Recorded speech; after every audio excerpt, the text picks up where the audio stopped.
નમસ્કાર. આજના આઈટીઆઈ ઈ લર્નિંગ પ્રોગ્રામમાં હું Mit Joshi, supervisor instructor, ITI Mansa ખાતે ચાલતા ઇલેક્ટ્રિકલ ગ્રુપના પ્રેક્ટિકલમાં આજે મેગ્નેટિક બારના પોલ નક્કી કરવા તથા મેગ્નેટિક ફિલ્ડ દોરવામાં આપણે પ્રેક્ટિકલ કરીશું. આજના પ્રેક્ટિકલમાં આપણે મેગ્નેટિક બારમાં એના ચુંબકીય ધ્રુવો કઈ રીતે નક્કી કરવા એ જોઈશું તથા તેની ચુંબકીય મેગ્નેટિક ફિલ્ડનો પાથ કે તેની આસપાસ રહેલું ચુંબકીય ક્ષેત્ર કઈ રીતે ફેલાયેલું છે તે આપણે જાણીશું. એ માટે આપણે મેગ્નેટિક બાર, એક સુતરાઉ દોરો, બ્લેન્ક ડ્રોઈંગ શીટ અને ચુંબકને લટકાવવા માટે સ્ટેન્ડનો ઉપયોગ કરીશું. હવે તમે આ સેટઅપમાં જોઈ શકો છો તે રીતે આપણે ચુંબકને સ્ટેન્ડની મદદથી સુતરાઉ દોરા દ્વારા મુક્ત રીતે ફરી શકે તે રીતે લટકાવેલ છે. ચુંબક આ રીતે મુક્ત રીતે ફરી શકે છે, તેથી તે આંદોલિત ગતિ કરીને ઉત્તર દક્ષિણ દિશામાં સ્થિર થવાનો પ્રયત્ન કરે છે. ધીમે ધીમે જ્યારે એ સ્થિર થશે ત્યારે ઉત્તર અને દક્ષિણ એમ એ દિશામાં જ સ્થિર થશે.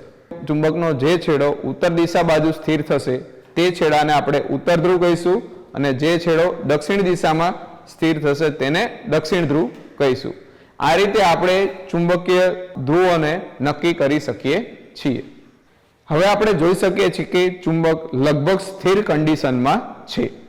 તેનો આ બાજુનો છેડો એ ઉત્તર ધ્રુવ ઉત્તર દિશામાં સ્થિર થયેલ છે અને પાછળનો છેડો દક્ષિણ દિશામાં સ્થિર થયેલ છે. માટે આ છેડો ઉત્તર ધ્રુવ અને આ છેડો છે એ દક્ષિણ ધ્રુવ તરીકે નક્કી કરી શકીએ. તો આ પ્રેક્ટિકલ દરમિયાન આપણે મેગ્નેટિક બારને સુતરાઉ દોરાની મદદથી સ્ટેન્ડ ઉપર લટકાવી અને તેની દિશા નક્કી કરી. તે મુજબ આ મેગ્નેટિક બાર ઉત્તર અને દક્ષિણ દિશાની દિશામાં સ્થિર થાય છે. તે પરથી આપણને દિશાનો અંદાજો મળી શકે છે. ચુંબકીય ક્ષેત્ર રેખાઓના માપન માટે આપણે અહીંયા દર્શાવેલ મુજબ એક બ્લેન્ક ડ્રોઈંગ શીટ ઉપર ચુંબકને ગોઠવીશું. આ રીતે આપણે અહીં દર્શાવ્યા મુજબ લોખંડનો ભૂકો તથા ચુંબકની મદદથી ચુંબકીય ક્ષેત્ર રેખાનું માપન કરીશું. ચુંબકીય ક્ષેત્ર રેખાના માપન માટે આપણે લોખંડના ભૂકાને ચુંબકની આજુબાજુ થોડા દૂર ડિસ્ટન્સથી ભભરાવીશું.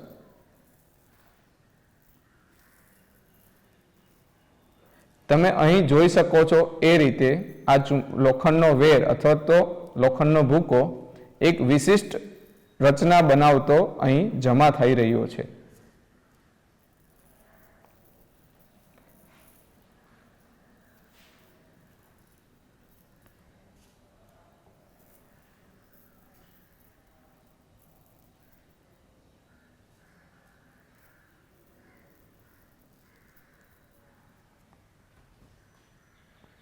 અહીં તમે જોઈ રહ્યા છો તે મુજબ ચુંબકનો લોખંડનો ભૂકો ચુંબકની આસપાસ ચુંબકીય ક્ષેત્ર કઈ રીતે ફેલાયેલું છે તેનું નિદર્શન કરતો ગોઠવાયેલો છે.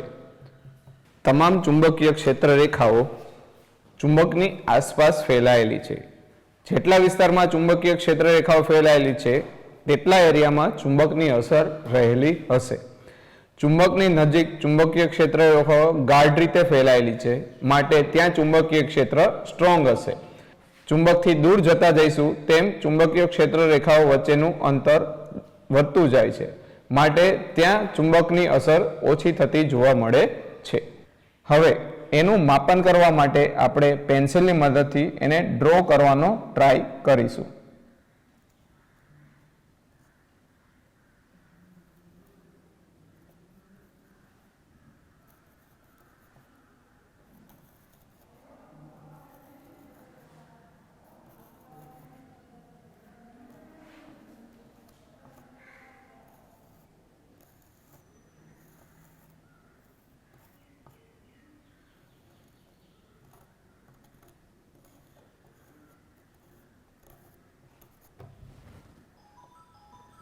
સેકન્ડ પ્રેક્ટિકલમાં મેગ્નેટિક બારની મદદથી તેની આસપાસ રહેલી ચુંબકીય ફિલ્ડ કે મેગ્નેટિક ફિલ્ડ કઈ રીતે બને છે એ આપણે જોઈ શકીએ છીએ. આ આકૃતિમાં દર્શાવ્યા મુજબ જે મેગ્નેટની ચારે બાજુ જે પણ મેગ્નેટિક ફિલ્ડ રહેલું છે એ એના ધ્રુવો પાસે વધારે કોન્સન્ટ્રેટેડ છે, જ્યારે ધ્રુવોથી દૂર જઈએ અથવા તો વચ્ચેના ભાગમાં એકબીજાથી દૂર છે. નંબર 2, આ જે પણ મેગ્નેટિક ફિલ્ડ છે એની ચુંબકીય ક્ષેત્ર રેખાઓ કે જે એકબીજાને ક્યારેય પેરેલલમાં કટ કરતી નથી. દરેક રેખાઓ એકબીજાને સમાંતર રહે છે. સમાંતર રહેતા ઉપરાંત પણ તે તેના ધ્રુવો પાસે સંકલિત થઈ જાય છે.